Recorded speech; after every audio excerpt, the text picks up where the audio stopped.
Welcome to Amateur Rig Veda, where I try to learn more about the Rig Veda using an English translation. Today we have Hymn 5 by Ralph T. Griffith. Let's begin. O come ye hither, sit ye down. To Indra sing ye forth your song, companions bringing hymns of praise. Okay, that opening line is very nice. O come ye hither. Ye is not YEA. So YEA is yes. We've come across YEA before. YE is a plural of thou. So O come ye hither is saying, oh, all of you come here. Sit ye down. So all of you come here and sit down. To Indra sing ye forth your song. Okay, to Indra, all of you sing forth your song. Forth is to put out in view, to put forward in time. So it's put out to, okay, so I think it's the second meaning, to put out in view, to bring it out. To Indra, bring out your song. Companions bringing hymns of praise. Companion is a friend, a partner, someone with whom one spends time or accompanies. I'll go with the first meaning over there for companion. So, O come ye hither, all of you come here, sit ye down, all of you come here and sit down. To Indra sing ye forth your song. To Indra, all of you sing forth your song to Indra, or all of you put out your song to Indra in view. Companions bringing hymns of praise, or people who accompany us bringing hymns of praise. Okay, that's very nice. The opening line to me reveals that the invokers who sing these hymns are calling on others to do the same. So maybe this is like a community event. This is not necessarily a single person event where the group of people who begin the hymns are fixed. They're calling others as well. So that's very nice. Let's go to the next line. To him, the richest of the rich, the Lord of treasures, excellent. Indra with Soma juice outpoured. So here, to him, the richest of the rich, that's reasonably straightforward. The Lord of treasures, excellent. Excellent is having excelled or having surpassed. So Indra is not only the Lord of treasures, but he's also a Lord who's excelled or surpassed or has the highest quality of being the Lord of treasures. So I think that's just a way of saying like the supreme Lord of treasures. With Soma juice outpoured. Soma juice, we've come across Soma juice before.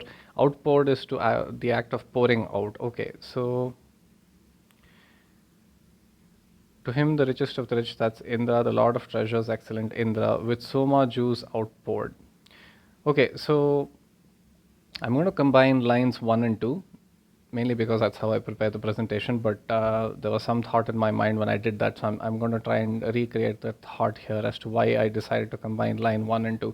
So I'm going to read lines 1 and 2 of hymn 5 together now. O come ye hither, sit ye down. Okay, all of you come here, sit down. To Indra sing ye forth your song. To Indra, all of you sing your song to Indra. Companions bringing hymns of praise. To him, richest of the rich, the Lord of treasures, excellent. Indra with Soma juice outpoured. Okay, so that's actually I just realized it while reading it. So if you look at all the punctuation marks, okay, so I'm going to keep that in mind from the next time that I do this. I don't think I've done that for this presentation. This is purely by luck that I've combined lines 1 and 2. But when I look at the punctuation marks, there's a full stop at the end of line 2, whereas before it's semicolon or comma. Semicolon is not exactly a full stop. So, okay, so that's interesting. I'll keep that in mind for the next video. But in this video, okay, so it's very nice that Ralph T. Griffith has actually given clues as to how to combine these lines. So Ralph T. Griffith, while translating, probably figured out, okay, this is how you combine the lines together.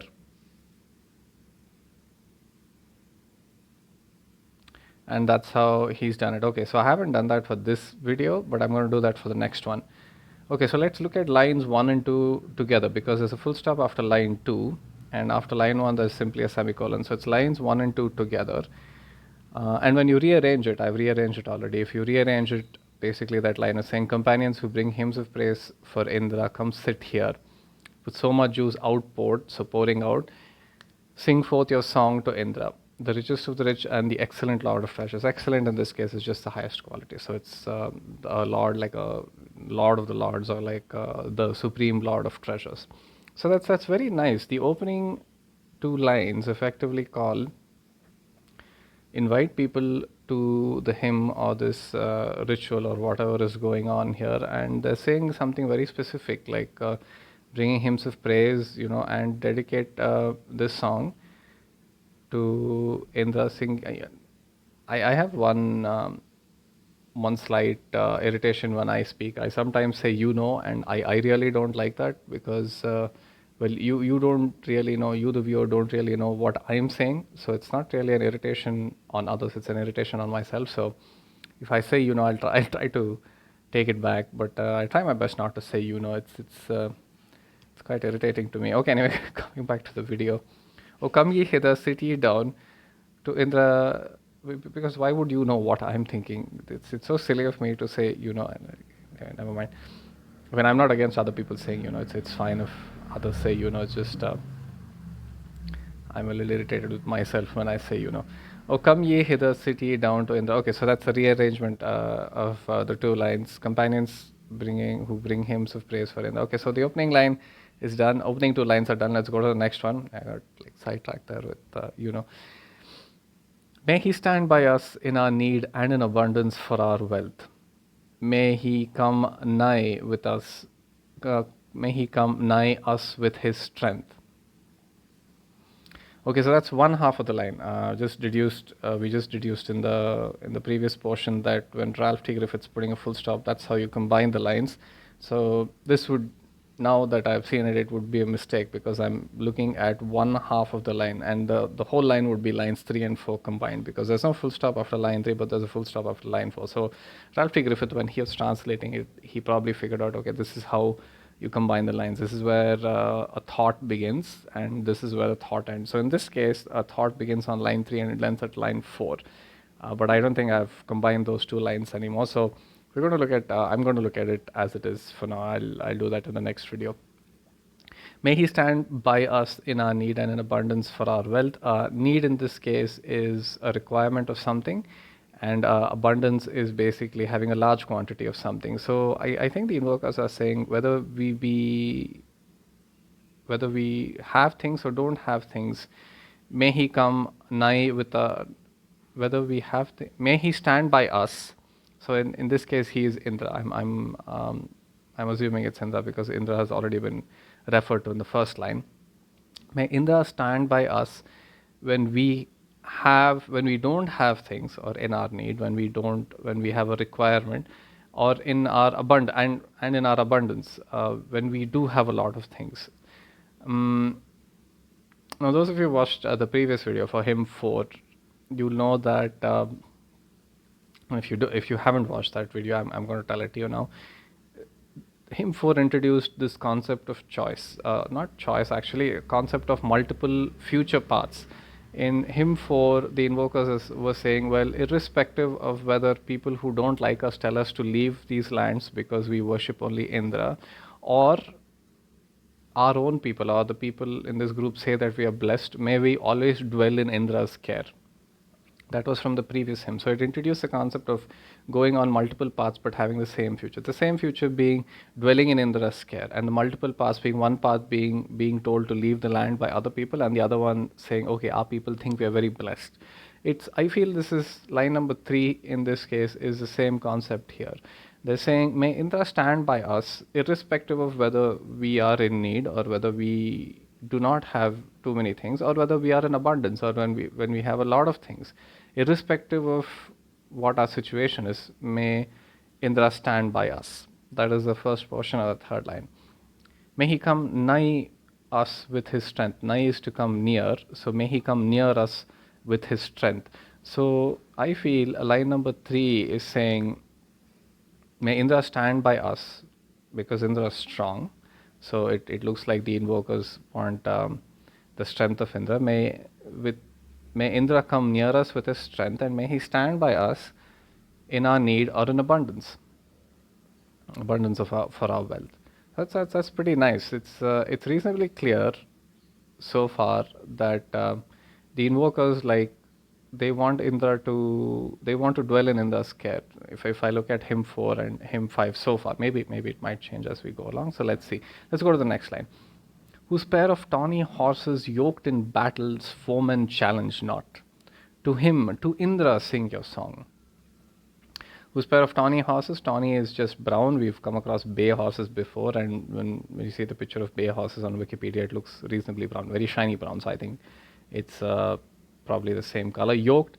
I'm not going to describe yoke because I don't know how to describe it very well. But I've shown you a picture of a yoke on those two buffaloes. So that's a yoke. That wooden plank over there is a yoke. So whose pair of tawny horses yoked in battle? So it's two horses that are held together by a bar, and I think a chariot is attached behind. And when I was preparing this presentation, I was thinking, okay, that's pretty interesting, because when you have two horses attached by a bar, they have to run at similar speeds. I think, actually, I don't know much of vehicle mechanics to describe more on that, but I was thinking, like, one horse can't run really fast as compared to the other horse. They have to probably match their rhythm. So that's might be quite, probably was very difficult for horses in the past to run together at same speeds. Maybe one wanted to run faster, one wanted to run slower. Doesn't matter. They still have to run at same speed because of the yoke.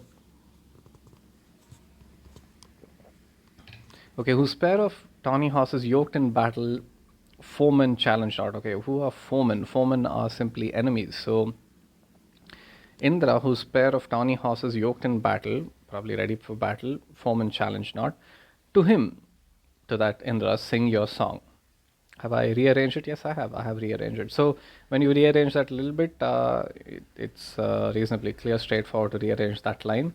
Indra, line number 4, when you rearrange it here and there, effectively the thought comes out to be Indra, whose pair of tawny horses go unchallenged by foemen in battle, to this Indra sing your song. And I want to say something now before we go along. There's something I was noticing between hymns, the hymn so far and hymn number 5. There's an implication to this Indra. Now, one of the colleagues, so the story behind this is the person I work for essentially told me to summarize one hymn every day for them, probably for different reasons. Maybe not because I'm very smart, probably because he's like, okay, you're giving me too much trouble in office, so why don't you summarize one hymn for me every day, just to like keep your mind occupied. So that's how it began, and I thought, okay, why not put this on YouTube? And when I had summarized this hymn for one of the other colleagues, whom I copy on the email thread, he had said that Indra is a position, and I think he's right, because a lot of times they say to this Indra sing your song. So maybe it's not just one Indra. Initially I started off by thinking Indra is one singular person or entity who has lived, but this is, I think my colleague's interpretation that Indra is a position is more appropriate. Probably Indra is simply like, maybe a person can become Indra or take the position of Indra, as compared to Indra being a person. Okay, anyway, let's go to the next line. Nigh to the Soma drinker come, for his enjoyment these pure drops, the Soma mingled with curd. Wonderful, wonderful. So now we're getting more information about Soma. Soma so far has been drops. I think it was, maybe we've come across clipped grass. So I thought, okay, maybe Soma somehow obtained from grass or probably some sort of plant. Now here, nigh, we've come across nigh before in the third line. So nigh is simply near. Near to the Soma drinker come, for his enjoyment these pure drops. These pure drops are for his enjoyment. The somas mingled with the curd. So now we know somas mingled with curd. Maybe it's also mixed with milk, because curd's obtained from milk. So it's nice that the hymns are slowly revealing a recipe for the soma. So I think the soma drinker in this case is Indra. So nigh to the soma drinker come near to Indra.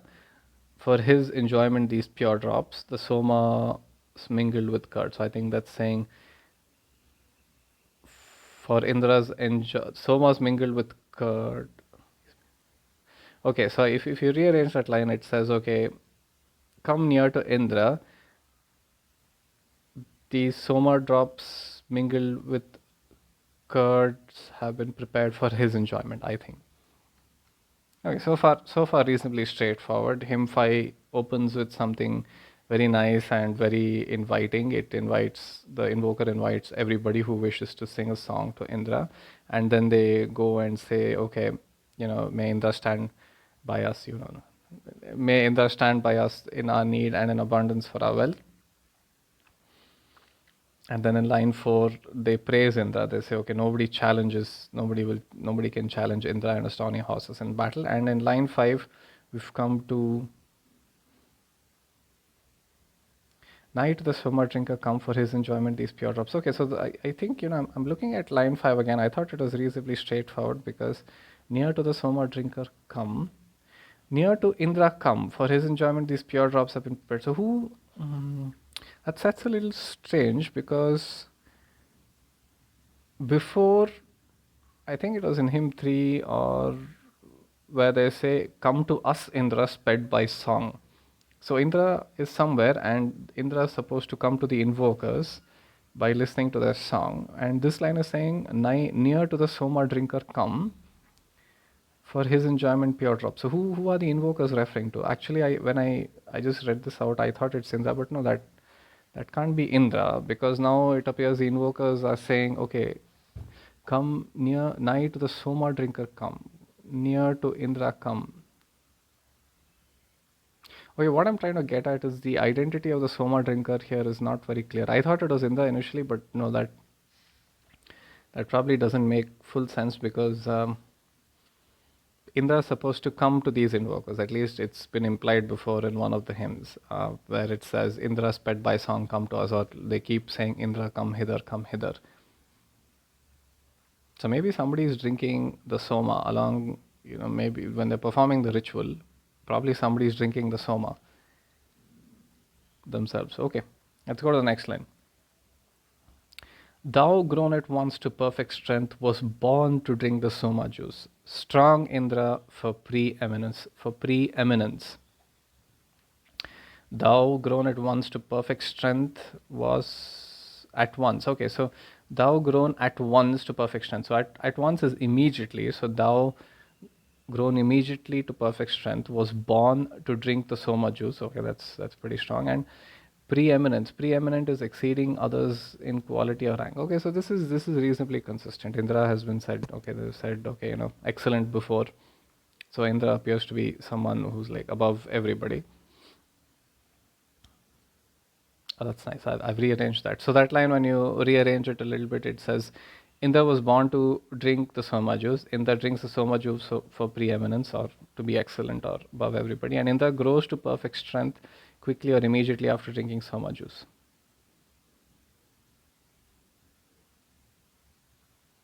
Okay, the last part is an implication. The last part is not entirely direct, or at least line number 6 is not directly saying Indra grows to perfect strength after drinking Soma juice. That's an implication. But if I look at line 5 said, come nigh to the Soma drinker. So now I'm wondering who is it that's drinking the Soma, because I initially thought, okay, they're leaving the drink for Indra, and maybe Indra comes to the place where they're reciting the hymns and Indra drinks the Soma. Now I'm wondering if one of the invokers or people who are participating in the hymn, they drink the Soma themselves. Yeah, I'm going to take a guess here. Maybe Soma is some sort of psychedelic drug. Maybe if you drink Soma, you feel like you've become Indra. I don't know. Let's see. That's just a guess. And I'm not going to assert that guess too much right now. Maybe the hymns will tell us more as we go along. Well, let's go to line number 7. And I say that because, I haven't put that here, so I'm not going to elaborate more. I shouldn't go too deep into that, but there are psychedelic drugs which give people, if you research it on Wikipedia and all that, there are quite a few drugs which give people a metaphysical experience.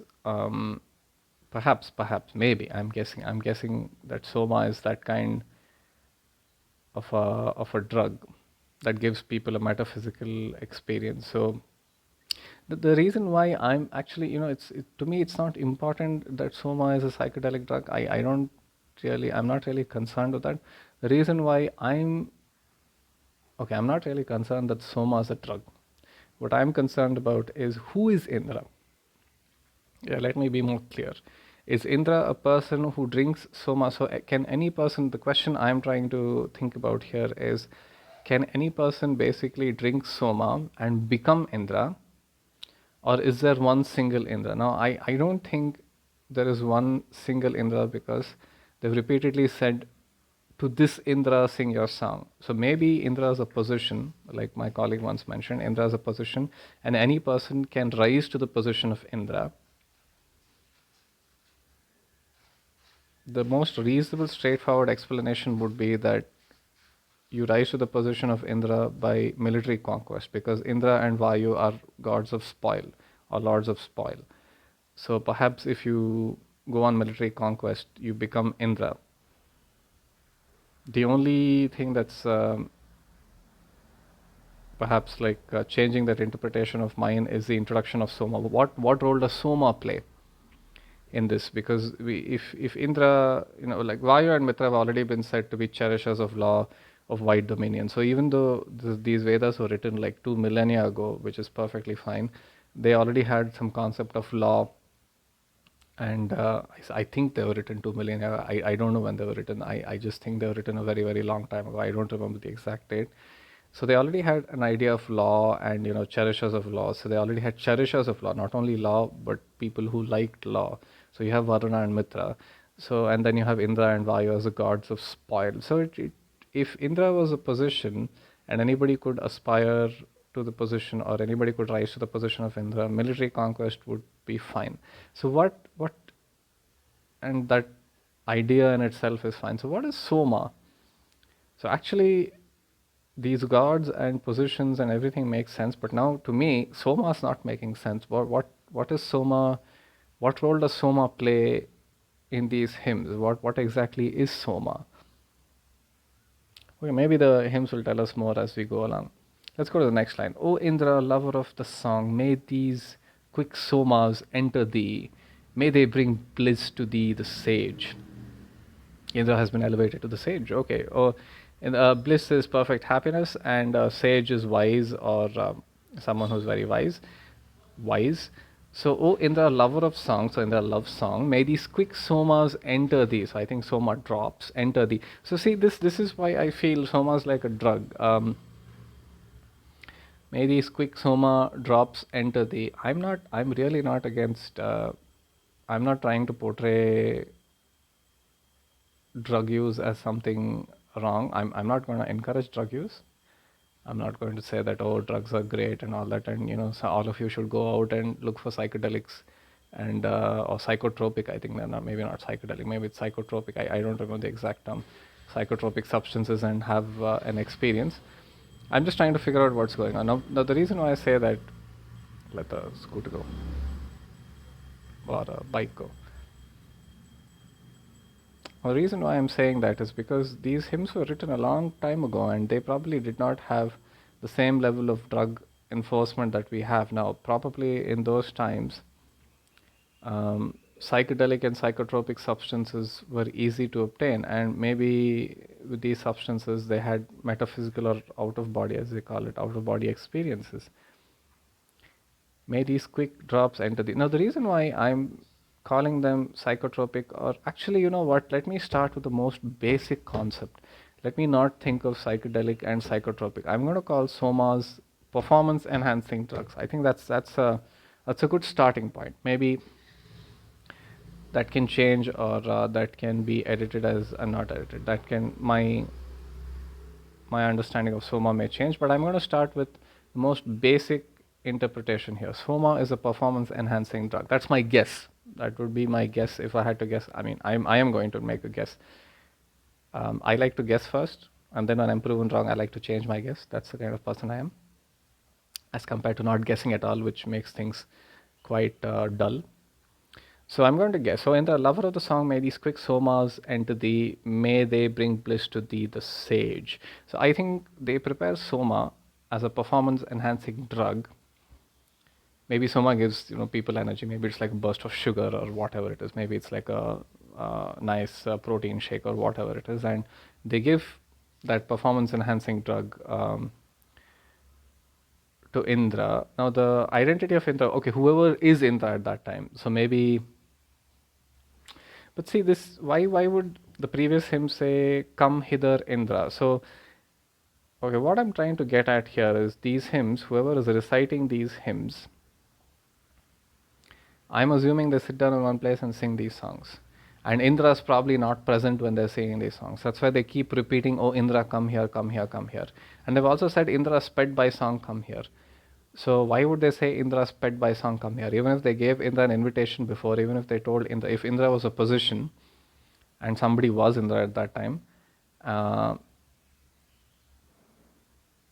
if they told Indra, you know what, tomorrow we're having that invocation there in that corner of the village, why don't you come there? Why would they say Indra sped by song, come here? Are they like so loud that the entire village can hear them, and Indra like sitting wherever Indra is can hear their songs? Probably not. So it's this entire universe that this Rig Veda is probably built on. This entire mental universe is not entirely clear right now. So let's see.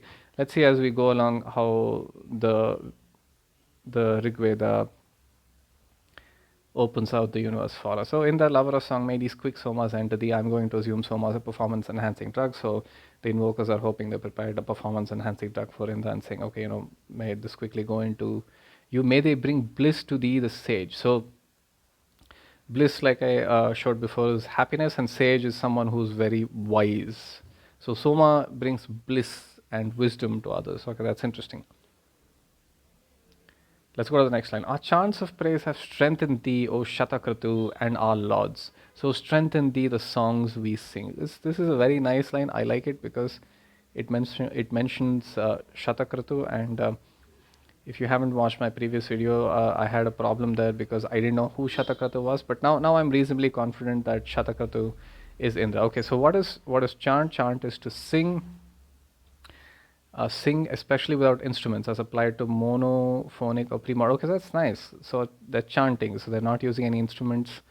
That reveals a clue as to how this song is sung. It's without instruments. They probably just recite it or in a ritualistic format or in a procedural format. Our chants of praise have strengthened thee, O Shatakratu, and our lords. A lord is a glorification of praise. Okay. So strengthen thee the songs we sing. Okay, so the first thing is Shatakratu is Indra from that line, which is nice. So that for me closes a question for me from the previous hymn as to who Shatakratu was. So Shatakratu is Indra. And if you rearrange that a little bit, so it says, Indra strengthen our hymns since our hymns strengthen you. Our chants of praise have strengthened thee, O Indra. Our chants of praise and lauds have strengthened thee, O Shatakratu or Indra. So Indra, strengthen the songs we sing. So if you rearrange that, it comes out to be Indra, strengthen our hymns since our hymns strengthen you. So maybe they don't sing one hymn at a time. Why would you ask Indra to strengthen your hymn? Maybe they sing a group of hymns at a time. So maybe my guess is these are all, everything I say, when I say maybe, I'm guessing. I don't really know what happened when they were originally singing these hymns, and I'm an amateur, so as an outsider this is what it appears to me. Maybe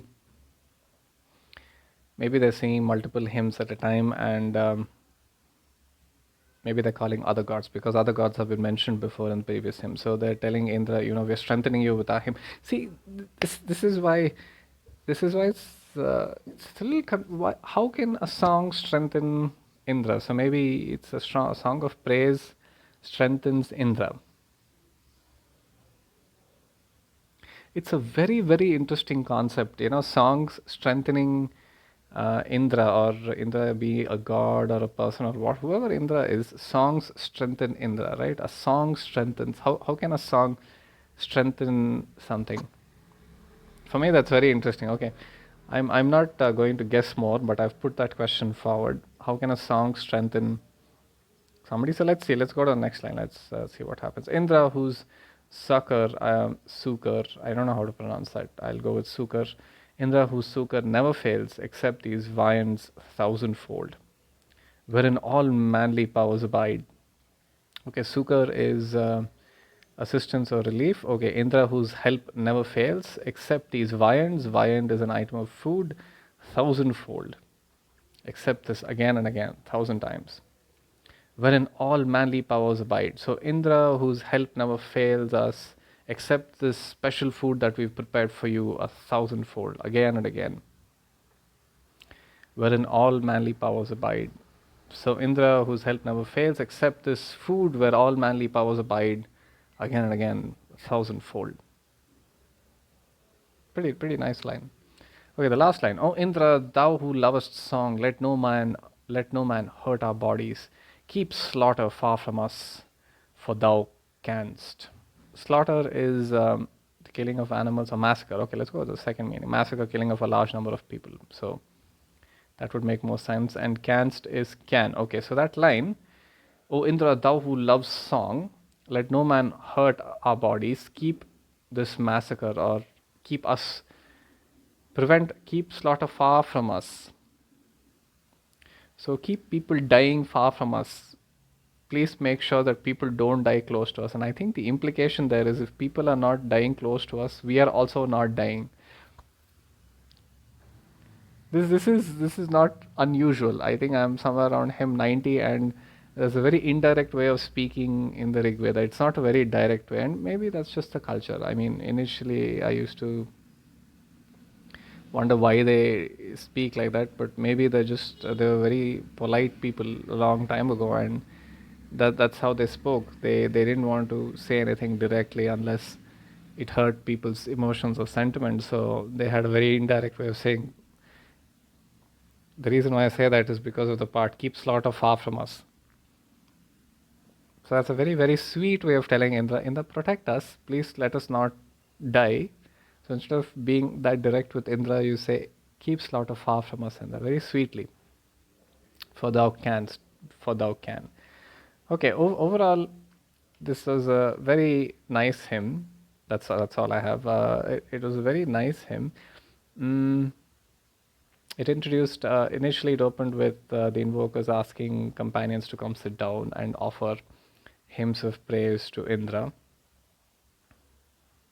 And then it proceeded to praise Indra. And the Soma drops were a little confusing for me. So I have a few questions.